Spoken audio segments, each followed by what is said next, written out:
Pocharam Srinivas Reddy, agro industries corporation chairman Kasula Balaraju, sub collector కిరణ్మణి ప్రారంభించారు. నిజామాబాద్, కామారెడ్డి ఉమ్మడి జిల్లాల్లో ముందు సన్నబియ్యం పంపిణీ బాన్సువాడలో చేస్తున్నట్లుగా ఎమ్మెల్యే పోచారం శ్రీనివాసరెడ్డి తెలిపారు. ఉన్నన్నాళ్ళు ఎలా సన్నబియ్యం తింటున్నారో అలాగే పేదోళ్లు తినాలనే సంకల్పంతో సీఎం రేవంత్ రెడ్డి తెలంగాణలో సన్నబియ్యం పంపిణీ చేస్తున్నట్లుగా చెప్పారు. రాష్ట్రంలో కొత్త రేషన్ కార్డు మంజూరైన వారితో పాటుగా 3,12,00,000 మంది లబ్ధిదారులకు సన్నబియ్యం పంపిణీ చేస్తున్నట్లు తెలిపారు.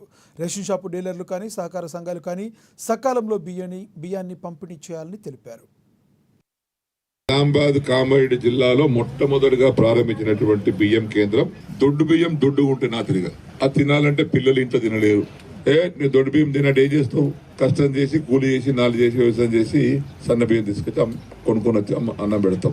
ఆ బాధను తీర్చడానికి, ఆ బాధ తప్పియటానికి మన ప్రభుత్వం రేవంత్ రెడ్డి గారు ముఖ్యమంత్రి అయిన తర్వాత ఉన్నవాళ్ళు పెద్దలు ఏ విధంగా అయితే సన్న బియ్యం తింటున్నారో కుటుంబ సభ్యులందరూ, పేదవాళ్ళు కూడా దొడ్డు బియ్యంతో పనికిరాదు, వారు కూడా సన్న బియ్యం ఇప్పియాలి ఉచితంగాని ఫ్రీగా.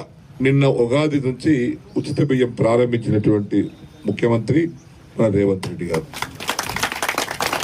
దేశం లెక్క లేదు, ఈ సన్న బియ్యం లేదు, ఎవడు తిన్నాడో ఎవడు పడినాడో తెలియదు.